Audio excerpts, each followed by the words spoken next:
Next, valuation.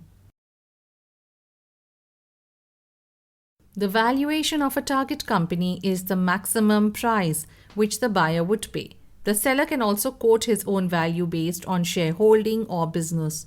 Normally, the seller asks for more money than what the buyer is willing to offer. Bid premium. When a listed company is purchased, the price which is paid by the buyer will be more than the current market capitalization of the target company.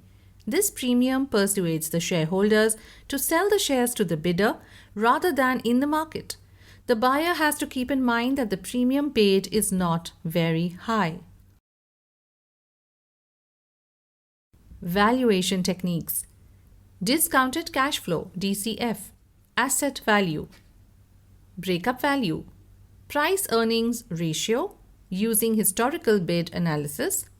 When the target company is listed, current market capitalization plus bid premium. Current market capitalization. When a listed company is taken over, the price which is offered should exceed the current market price. The bidding price should reflect the premium to gain control of the target company. Current market capitalization is unreliable when the share price is volatile in the market. Click here to see an example in the next slide.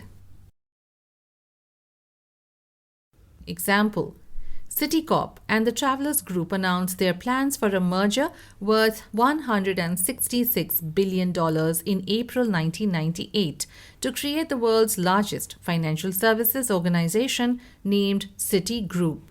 After this announcement, stocks of similar companies gained sharply in value due to speculation that other financial services companies were potential candidates for takeover. For example, Charles Schwab, which is based in San Francisco, rose 6.9% after the announcement. Historical bid analysis. From the past successful bids, the bidder can find out the size of the premium over the current market value. In some industries, the premium percentage will be higher. Comparative valuation. A comparison is made among various companies in a particular industry using various ratios. It helps to analyze whether a company is undervalued or overvalued. Factors such as growth rates, size of margins, quality of earnings, and cash flows should be taken into account for comparison of value. Let us now see a few calculations of market values. Click here. Calculation of total current market value. The following definitions are suggested as a general guide. Total enterprise value. Current market value of shares based on mid-market price. Current market value of debt securities and preference shares. Face value of long-term loans. Minus estimate of cash and marketable securities held. Total current market value. Operating cash flow. Income before interest and taxation, which is A. Depreciation charges, which is a non-cash expense, is B. A plus B equals to operating cash flow. Operating income and net income. Operating income is the income from operating activities before deducting interest charges and tax. Net income is the income after taxation. Book value per share. Book value pertains to the net assets of the company. It is a kind of accounting valuation, partly owned by the equity shareholders of the company. It is arrived at by dividing the total book net asset value by the number of issued shares. Earnings multiple in EBIT multiple. A valuation technique is to apply a multiple to either the annual earnings or the income before interest and tax. The value of a firm is analyzed by: Number 1. Applying a value ratio to current earnings.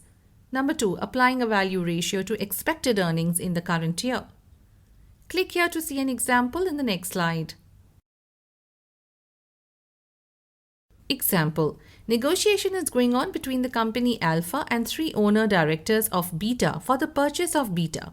Beta's income figures are as follows: previous year and current year. Income before tax in the previous year, $700,000. Income before tax in the current year, estimate $850,000. Income after tax in the previous year was $500,000 and in the current year estimate of $600,000. The income is arrived at after deducting the director's emoluments of $300,000. The treasurer of Alpha has estimated the annual depreciation charge using Alpha's own depreciation policies would be $10,000 higher. Alpha's shares are traded on the stock exchange at a price or earnings multiple of 15. Its ratio of total enterprise value to income before interest and tax, that is IBIT multiple, is 11.5. The average PE multiple for Alpha's industrial sector is 11.4. Here's an analysis. Beta's valuation should be negotiated. There is no single correct method to do this. It could be done by an arrangement reached to value beta by applying a PE multiple of 12 lower than that of Alpha in recognition of Alpha's status of being a listed company. Beta's estimated current year pre-tax income minus an estimated amount for taxation. A reasonable salary of $140,000 might be agreed for the three directors, and also it might be agreed that the profit figure must be adjusted. Here's the analysis.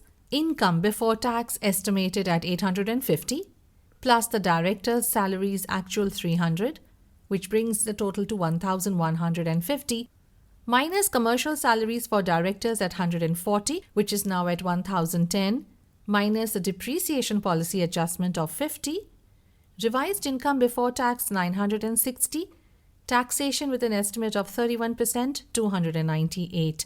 Adjusted earnings are $662. Now, the valuation of beta will be annual earnings x PE ratio $662,000 multiplied by 12, which is equal to $7.94 million. Discounted cash flow valuation. It is the most commonly used method. It is a technique used to analyze the benefits of long-term investments or to calculate the value of an investment. The valuation can be made based on expected cash flows of the organization for a number of years. Making a DCF valuation.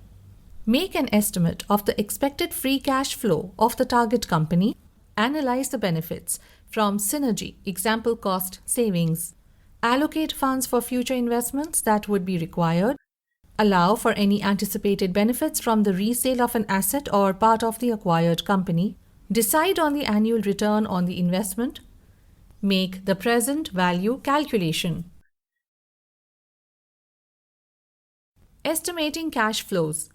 A reasonable estimate of the extra cash flows from acquiring a company should be pre-tax benefit A, annual depreciation B, additions to profits from synergy benefits C, less taxation on profits D, which is A plus B plus C minus D.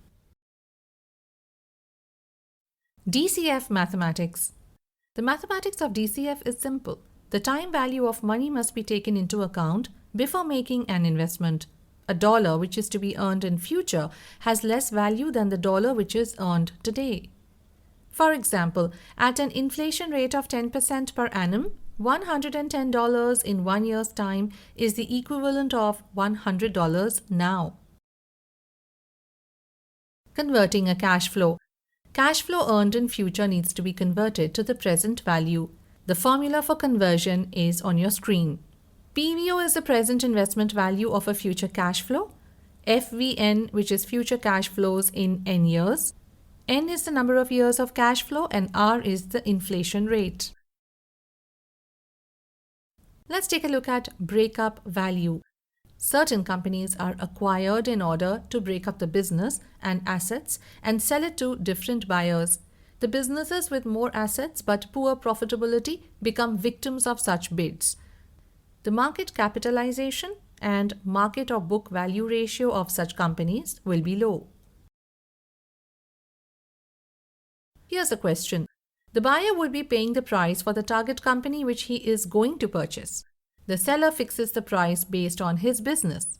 The buyer and seller will negotiate briefly in terms of price. This is known as Option 1, bid premium. Option 2, market capitalization. Option 3, merging. Option 4, valuation. Click on any one of the options for the correct answer.